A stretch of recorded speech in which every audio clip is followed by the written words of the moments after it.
Ahead of the 2019 elections, February 16 presidential elections, we have a lot of diasporans who are back in the country in order to vote. And with us on Sahara TV, we have quite a number of them. Let them introduce themselves. Let's start with you, sir. My name is Abayomi Ademowaru from Baltimore, Maryland, USA. Good evening, everyone. My name is Victor Eimbo from Berlin, Germany. Hi, Adiola Davis from Austin, Texas. Dimeji Ayawale from Brooklyn, New York. Dr. Malcolm Fabi, Potomac, Maryland, USA. Hello, Nigeria. Ogubu Ewelu, Chicago. Good evening, Nigerians. My name is Omoyele from Delaware, USA. Hello, viewers. My name is Sholani Olushola from South Africa, Victoria. Hello, Nigerians. Pius Amoria, Detroit, Michigan, USA. Hello, Nigeria. This is Rachel Olomusi. I'm from Kent in the United Kingdom. Doris Sikeri Shodari from Pretoria, South Africa. Dr. Leke Otunoga, Laurel, Maryland, USA. Hello, Nigerians. BJ Jolayemi, Bowie, Maryland, USA. Hello, everyone. Deji Akomolafe, Tracy, California, USA. Thank you all for coming on the Sahara TV set. I believe, in fact, like most Nigerians, believe that you guys must have, it must have taken you a lot of sacrifice to be here in the country at this pivotal time. Why did you take the trip? Why did you have to make the trip to be here? Anybody can jump in at this point in time. Maybe I'll start with Dr. Malcolm. All right. So first, again, thank you for having us. One thing that unites all of us is that we are all members of a movement called the Take It Back movement. We're all members of a party called the African Action Congress, and we're all supporters of Omoyele Sowore. Correct. So that's the context. And personally, for me, the reason why I'm here is that I believe that we are at a momentous point in our nation's history. For the first time, certainly in my adult life, I am seeing the opportunity for ordinary Nigerians to really, really take their country back. And if what it takes is to pack up my bags and jump on a plane and come down and roll up my sleeves and get involved, then Nigeria deserves it. Great. Doris, let me come to you. What's the feeling like for Nigerians in South Africa, where you're based? What's the feeling like knowing that this is a momentous period in the annals of Nigeria's history? Most Nigerians in South Africa are looking forward to the 2019 elections. They are craving to come back to a better Nigeria. So it was a glorious thing for me to get on the available flights and be here physically to be part and parcel of this event. All right. My good friend, Pius, what sacrifice do you have to make in order to be here? I'll say this again. Nigeria, thank you so much for all your support, all your financial support. I will start this way. First, when Sowore already told me he was going to run for president, first of all, I was like, are you sure you want to do this? He said, yes. So I so much believe in this guy. And I told him, whatever it takes for me to support you, I will do it, no matter what I have to do. So I already planned that I'm going to be here to support him, and whatever it takes. I don't know how to really express that, but what I can tell you seriously is this is the best time to be alive.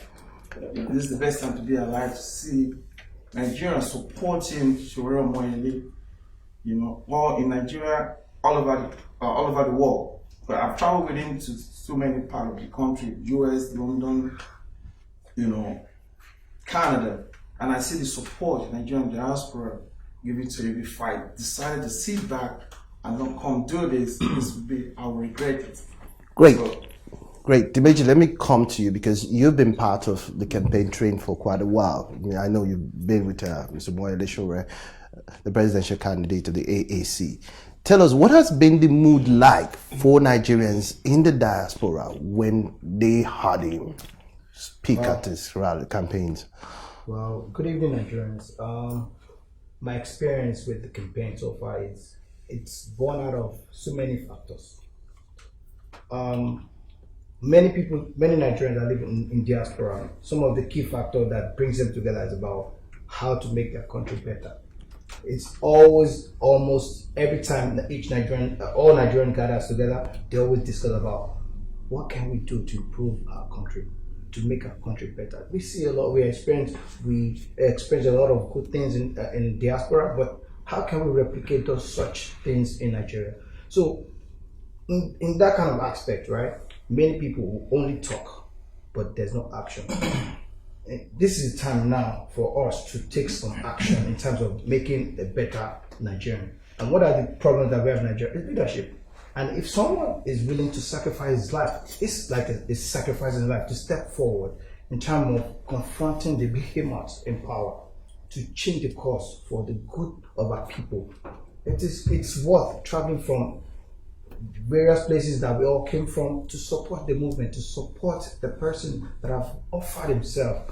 It's a selfless service, and I can't put it better than what I've been saying so far, that this is his time to be alive. It's one of the greatest times to be alive, to change the course of our nation, and we all should key into the movement, into the take it back movement, and take back our country from the behemoth that is in power. Thank you. Great. Biju, let me come to you. You've also been part of the campaign. You're the publicity the secretary of the party, and from your experience with Nigerians here in Nigeria, while you were in Nigeria, I mean, you've been part of the campaign train as well. What is the feeling among Nigerians themselves with the candidacy of Omoyele Sowore? I think the feeling is one of quiet hope and trepidation. So on the one hand, there's a lot of fear regarding the cabals that have been in power. I mean, they've had us in a vice-like grip for about 58 years now. So there is, on the one hand, there's quite a bit of fear that if ever there was a man who could do it, it would be Omoyele Sowore. The question is, will they let him do it? So that this is the question that we keep getting over and over again. However, what we've noticed in moving around is the fear dissolves in the face of evidence. When they hear him talk, there's something about looking a man in the eye and seeing the fearlessness in him, seeing the fierceness in him, that he will not stop at anything to give us the Nigeria that we deserve.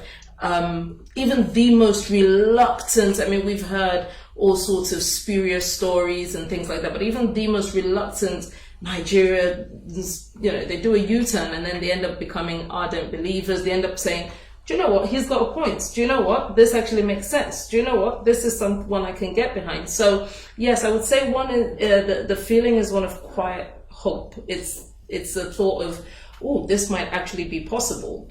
We started off with every card you can imagine stacked against us. They told us about the corruption, the cabal, the this, the that. They won't let you do it. They won't let you have a party. Then we got a party. They won't let you go this far. And then we went that far and even further. You will not be allowed in the north. We went to the north. We went to palaces of emirs and we campaigned in the streets. We went to Daura. I mean, we were in the president's hometown. So every single but it's not possible, you can't do this. We've done and broken the threshold. So the mood is one of quiet hope. People are hoping against hope and believing that this could actually be something that could be possible. Oh, well, let me come to you. I mean, you're a big fan and a friend of late Afrobeat legend Fela Anikulapo Kuti. And considering the life and times of Fela and Sowore's ideology, what brings them together? Thank you for having me. But before I answer that, because one of the biggest issues I find in Nigeria is we have difficulties acknowledging each other. I want to, on behalf of Nigerians, thank Dr. Malcolm. he's the brain box of this whole scenario. And thank you very much. So I can now go to your question. You know, meaning Sowore, and incidentally, just by asking that question, when I met him in my office in Brooklyn, and the office was known as the African Shrine, which is what people know Fela's stable as. And but the activism was just there before even he opened his mouth.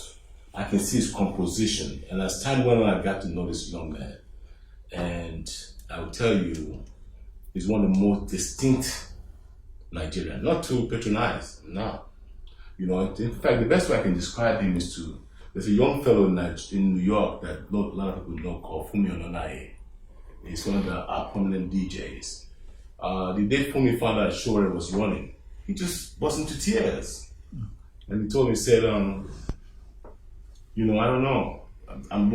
I said, what are you crying for? He said, I'm crying for fear and I'm also crying for joy because he was my Nigerian. You know? So, to Nigerians, I mean, I understand you don't know this young man, or some of you know him and don't know what that's who you knew. You know, this is the man. And as regards Fela, you know, if you were as close as I was to Fela and you look at the context of this conversation, you will see Fela's conversation exactly in the same parallel with Sowore, even though Fela was more satiric, but Sowore was more, you know, direct. So basically, we're talking about two guys at two different times in one journey for the same Nigeria. So it's just one in one. Fantastic. So let me come to you. What makes Omoyele Sowore different from every other presidential candidates that are running in this race? Well, one thing that people have asked me is, you are a pastor, why are you doing this? I've read a lot and I believe so much in the prophetic destiny of Nigeria. There's actually a book titled The Prophetic Destiny of Nigeria. You see men of God from all over the world who have never been to Nigeria before, who are white. When they go for prayer conferences, they announce from the pulpit, and there are Nigerians here, God spoke to us about Nigeria. A particular woman, I forgot his name, who had never been to Nigeria before. She never heard of Nigeria before. For the first time in the trance, God spoke to her about Nigeria. So one of the things God spoke about Nigeria was that, like Nigeria, looking at the map of Africa, Africa is like a gun pointing downwards. And Nigeria is located at the trigger. So anytime you touch the trigger, the entire gun vibrates. That is the future to come. Things Nigeria will be the bedrock of Africa. And so many great things. Another thing is that another prophetic revelation is that the future to come, most people all over the world, even whites, and particularly blacks in diaspora and other nations, one wish they would have would be that to visit Nigeria before they die, because Nigeria will be a great nation. But unfortunately, growing up and looking at what happened, things were going worse and worse every day. When we were growing up, we went to Japanese schools, and they were giving us books, even though it wasn't the best. But today, those schools are no longer there. People don't get the books anymore. The schools, the windows are messed up, everything is bad. And I know as a Christian, as a pastor, that God told the Israelites, he said it will be in, God told Abraham that his children will be in bondage for 400 years. When 400 years came, they did not do anything. They ended up spending 430 years. In the days of Daniel, he said he will be punished for 70 years. When 70 years came, nothing was done. The Israelites spent over time. Faith without work is dead. If we have faith, we believe in something. Apart from praying, Nigerians know how to pray a lot. But as someone recently said, no amount of prayer has ever turned crude oil into petrol. So we need to do the work. And I've been looking for an opportunity for someone that I could stand out, put my integrity on the line for. And when Sowore came on board, when I heard of it, I was joyous because I've known him for almost 3 decades. I've seen him, he has been very consistent. And one of the things that made me to support him most was that I wrote an article to be published on Sahara Reporters. And Sowore told me to my face, he said no. He said, because this article, I like it, but does not align with our goals and purpose. And I know one of the greatest problems of Nigeria is that we have leaders who sacrifice Nigeria at the altar of friendship. If Sowore could look at me at my face, with A day before I left Nigeria in 1997, we were together. When he first came to Maryland in 1998, in 1999, we were together in New Carrollton. We were together in Chicago, in New York. So we kept in touch. So, but if you could look at my face and say, no, I can't do this, Pastor, we need somebody like him. Somebody who is bold, who is courageous. Much more than anything else. Who can look at people and say, hey, what is good for Nigeria is what I will do. If Sowore becomes the president of Nigeria today, and I believe, if he appoints anybody here as a minister, if that person misbehaves, Sowore wouldn't mind to send that person to jail. I see that quality in him. And that is what we need for Nigeria. And that is where I am supporting him. Someone that is just a share. I've been to over 50 countries. I studied marine engineering. I've been humiliated. I've been embarrassed. And I'm just looking for someone who will bring the Nigerian pride once again. I pastor people who are enough to be my father, who said in the 70s when they came to study in America, they were changing Naira at FDFK, at BWI. They will keep their Naira and be changing little by little. But today go to GFK and say you want to change Naira. You don't know what you are talking about. But things are going worse and worse. But now we have somebody who has the boldness, who has what it takes to do what we need in Nigeria. And this opportunity comes once in a lifetime. So fellow Nigerians, the Nigeria of our dream, I hope, will happen in our lifetime. If you share the same dream with me, we have the opportunity now in Sowore. Go and vote for Sowore. Pastor, let me just, I'm not going to go away from you yet. I mean, quite a number of religious, leaders converged in Abuja there sometimes last week, adopting and calling for the continuation of the President's Buhari's government. I mean, what's your reaction to that? These are so-called men of God. They said they got inspiration that the present government that has failed them should continue. What do you say to that?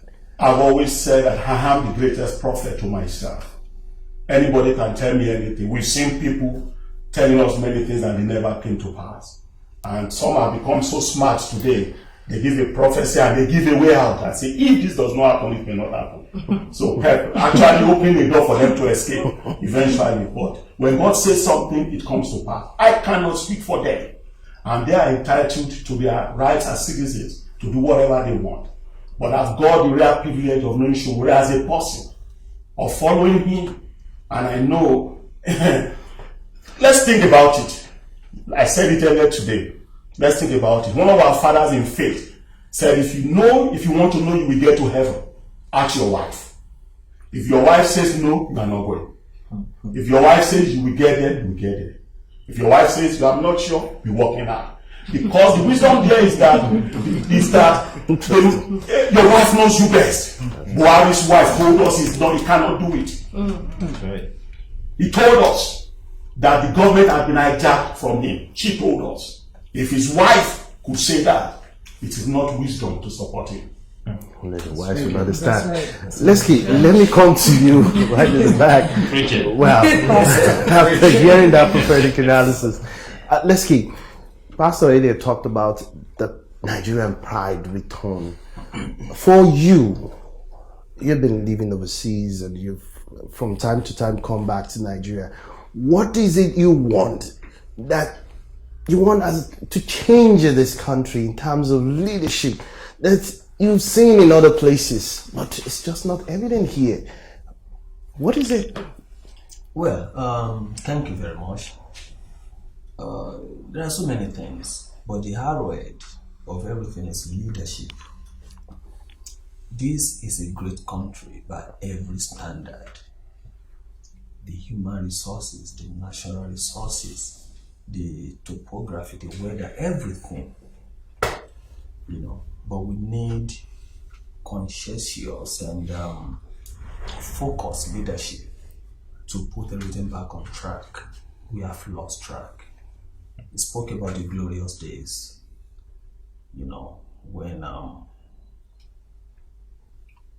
when Nigeria was exporting to the world. We were exporting more than we were importing. There was a time that the Naira, has more value than the dollar. there was a time that our parents sent their kids overseas and they paid their tuition out of their hard-earned money, not corruption money. You know, there was a time, each time I go through, for instance, Ikorodu Road in Lagos, you see that road, you know, imagine what that road was like in the 70s when it was built. If that road is still very relevant today, comparable to the I-95 in the United States. You know, look at the road and look at the way it is today. Imagine that the country had continued at that trajectory, that continued that way till now. Imagine what we'll have.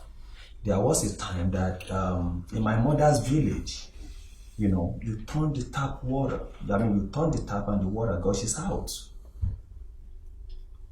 In that village today, only the privileged had boreholes sunk in their homes. Public water system has collapsed, electricity gone. I remember the rotary phone system. We grew up using them. Where are they today?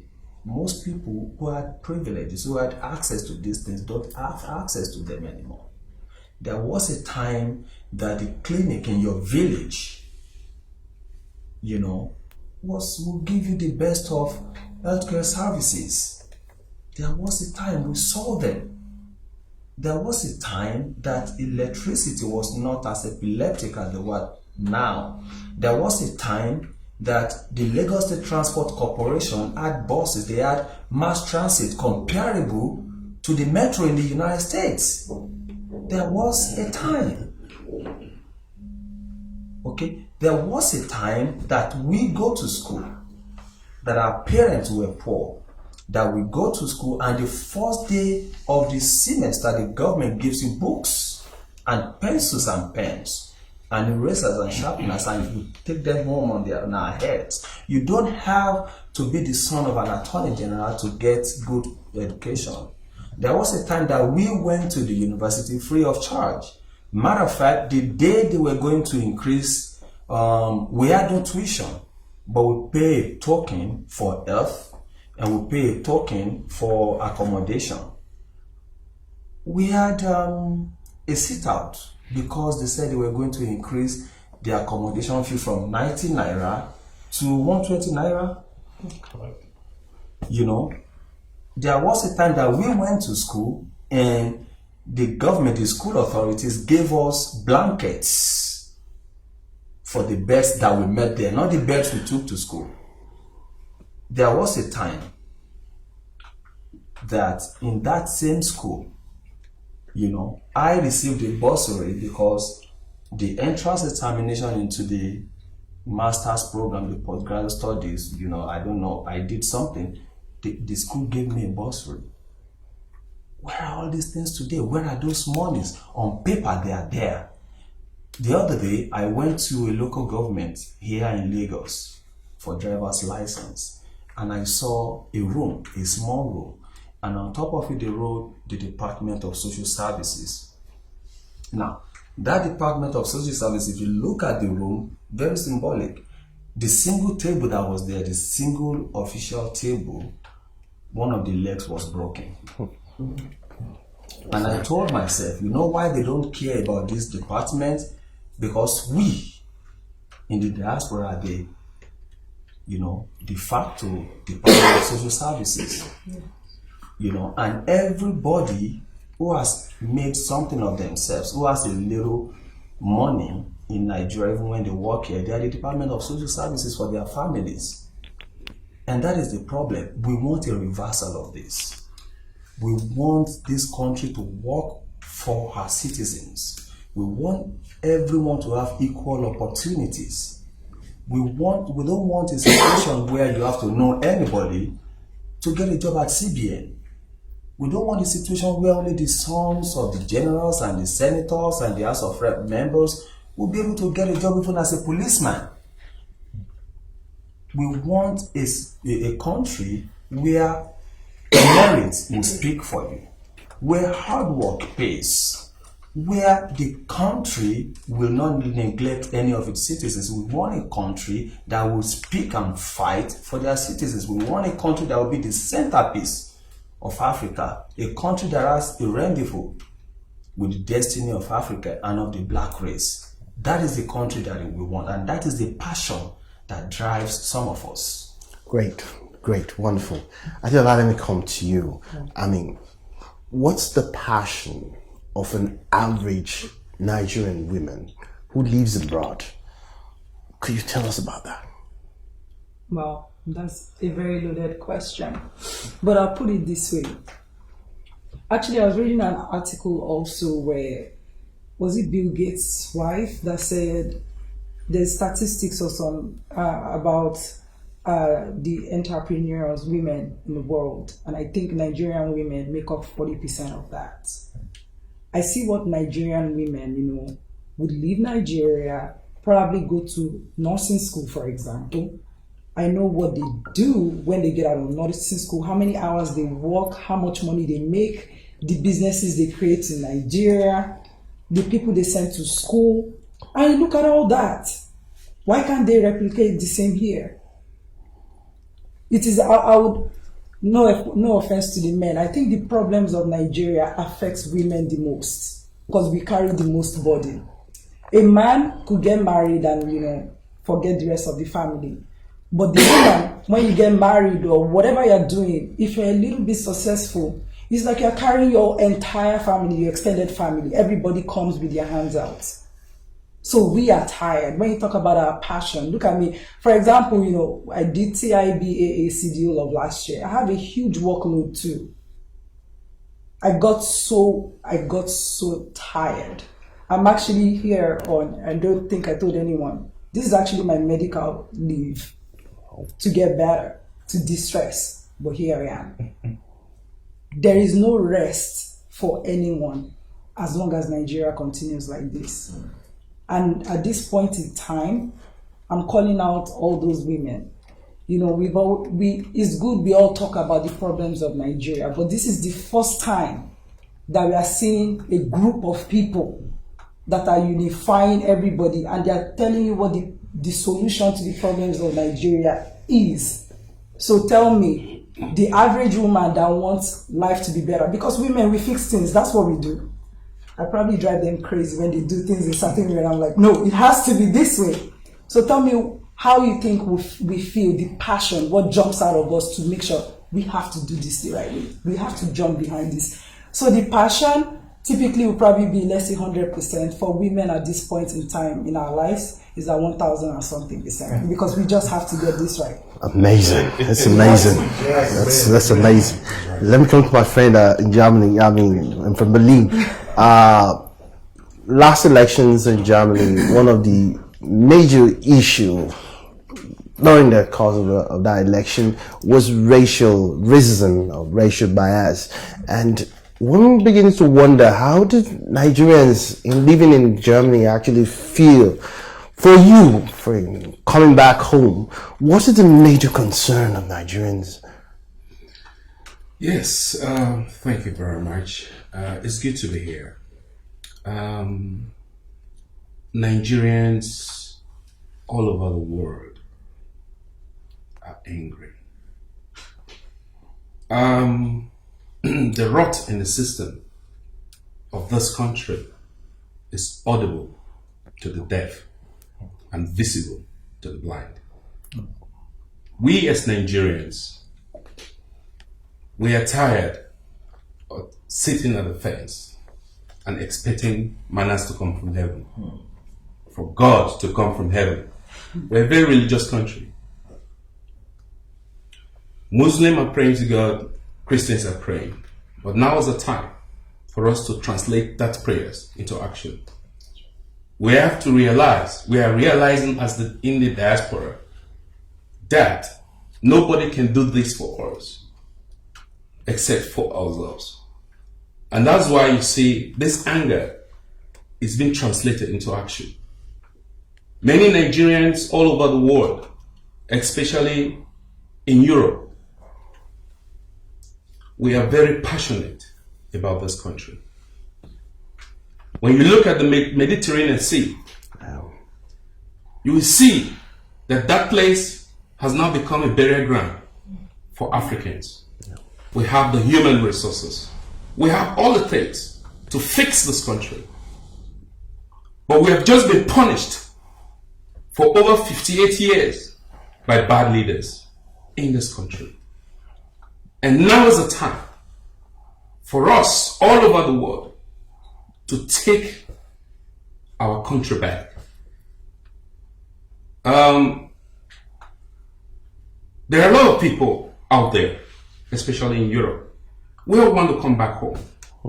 We like to come back home, but you ask yourself, which home are you coming back to? Is it the home where you don't have lights? Is it the home where you have lawlessness the whole place? Is it the home where you have insecurity? You know, you just made mention of racism.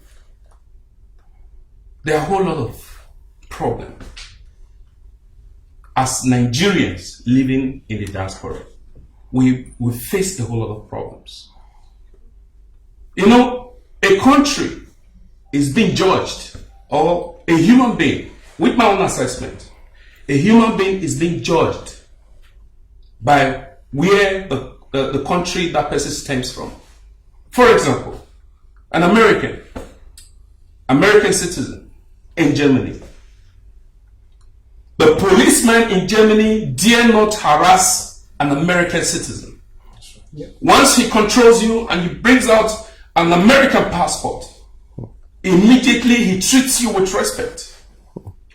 But same cannot be said with a Nigerian citizen. Bringing out a Nigerian passport is